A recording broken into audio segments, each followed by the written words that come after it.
Hi guys, welcome back to my channel. दोस्तों HUL के quarter one के results आए हैं और जब आप रिजल्ट्स देखेंगे आपको उसमें 7.18% की बढ़ोतरी दिखेगी प्रॉफिट में वाई वाई, जो कि बढ़कर के आए हैं 1881 करोड़, जो कि पिछले साल सेम क्वार्टर में थे 1755 करोड़। तो यहाँ पे आपको अच्छी खासी बढ़ोतरी दिख रही होगी लॉकडाउन के बाद भी। और भाई बात करें अगर एनालिस्ट का एस्टिमेट कितना था, तो एनालिस्ट का एस्टिमेट था 1775 करोड़ का, उसको भी काफी बड़े मार्जिन से बीट कर दिया है HUL ने।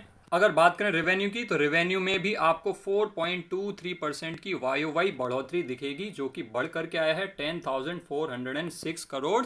और आपको रिजल्ट्स में काफी ज्यादा पॉजिटिविटी दिख रही होगी, लेकिन आपको वॉल्यूम में थोड़ा सा कॉन्ट्रैक्शन नजर आएगा। 7% से वॉल्यूम्स कॉन्ट्रैक्ट हुए हैं जून के क्वार्टर में, लेकिन दोस्तों स्ट्रीट की एक्सपेक्टेशन थी 11 से 13% के कॉन्ट्रैक्शन की, तो स्ट्रीट को यहाँ पे भी बीट किया है। और दोस्तों एक और अच्छी बात कि कंपनी ने 9.5 रुपये पर इक्विटी शेयर का स्पेशल डिविडेंड दिया है, तो ये भी एक अच्छी बात है। और कंपनी के रिजल्ट्स में काफी पॉजिटिविटी नजर आ रही होगी, जबकि लॉकडाउन वाला क्वार्टर था। और दोस्तों आपको पता ही होगा HUL के पास एक से एक ब्रांड है, अच्छे अच्छे ब्रांड्स हैं। उसमें से एक है लाइफ बॉय, जिसने भाई स्ट्रॉन्ग डबल डिजिट ग्रोथ दी है अक्रॉस फॉर्मेट्स। और भाई क्वार्टर के रिजल्ट्स पे कंपनी ने क्या कहा, कंपनी ने कहा कि उनकी परफॉर्मेंस क्वार्टर में रेजिलियंट रही है, और ये दर्शाती है कि उनके पोर्टफोलियो में कितनी स्ट्रेंथ है, क्योंकि बहुत सारे अच्छे अच्छे ब्रांड्स का मालिक है HUL। और उन्होंने कहा कि हालांकि रेस्ट्रिक्शंस अभी भी काफी जगह लागू हैं और जो डिमांड का आउटलुक है वो अभी भी अनसर्टेन है, लेकिन कंपनी वेल पोजिशन्ड है इन सारे चैलेंजेस को ओवरकम करने के लिए।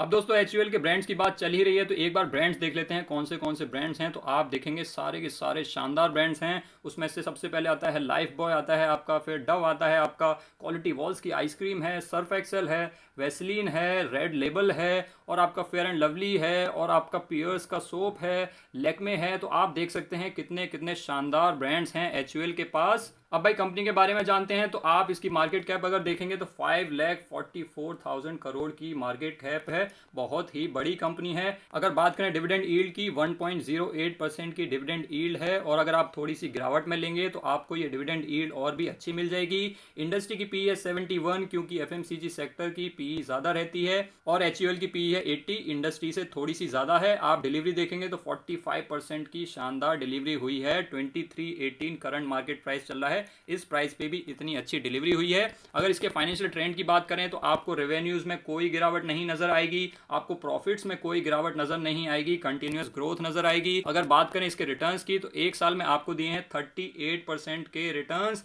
इतने बुरे टाइम में भी आपको इतने अच्छे रिटर्न्स दिए हैं एक साल में। अगर 5 साल की बात करें तो 5 साल में आपको मल्टी बैगर रिटर्न्स दिए हैं 161% के रिटर्न्स। आपके पैसे को कर दिया है 2.6 टाइम्स इन 5 ईयर्स। अब दोस्तों अगर इसको चार्ट पे देखें तो आपको याद होगा हमने लास्ट टाइम इसमें यहाँ पे बाइंग करी थी 1900 से 2000 के बीच में। उसके बाद मैंने एक और वीडियो डाली थी आपके लिए जिसमें यहाँ पे था ये स्टॉक, और मैंने आपको 2050 के आसपास बताया था। ये स्टॉक उससे 1-2 रुपए ऊपर से ही निकल गया था। उसके बाद ये लेटली तो काफ़ी ज़्यादा भाग गया है, क्योंकि यहाँ पे इसने काफ़ी ज़्यादा कंसोलिडेशन दिखाया था।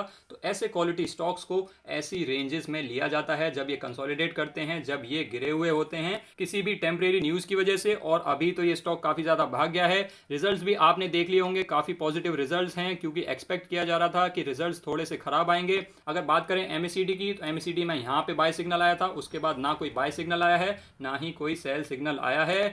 अगर बात करें RSI की, तो RSI करंटली तो काफ़ी ज़्यादा स्ट्रॉन्ग है, और अगर आप पीछे देखेंगे तो पीछे भी आपको काफ़ी ज़्यादा स्ट्रेंथ नज़र आएगी RSI में। तो RSI की तरफ से तो कोई वीकनेस का साइन नज़र नहीं आ रहा है। तो दोस्तों अगर आपने इस लेवल के आसपास कहीं खरीद रखा है इस स्टॉक को, 2050 के आसपास खरीद रखा है, तो बहुत बढ़िया।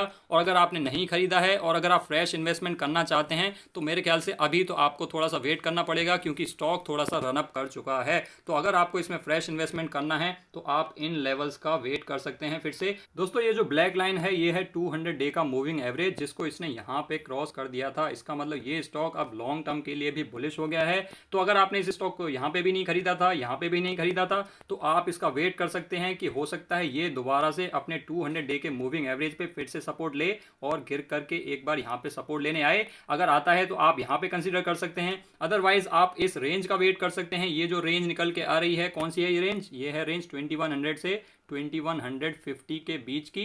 तो आप चाहें तो इसके बीच में अपना एक जीटीटी लगा सकते हैं अगर आपके पास बिल्कुल भी एचयूएल नहीं है। जीटीटी कहां पे लगाना है दोस्तों? जीटीटी आपको लगाना है जीरोधा पे। तो अगर आपका अकाउंट नहीं है जीरोधा पे, आपको लिंक मिल जाएगा पहले कमेंट में और डिस्क्रिप्शन बॉक्स में, आप चाहें तो वहां से खोल सकते हैं। तो आप अपना एक जीटीटी इस रेंज में लगा सकते हैं और अगर उसके भी नीचे मिलता है आपको तो फिर इसको और ऐड कर सकते हैं।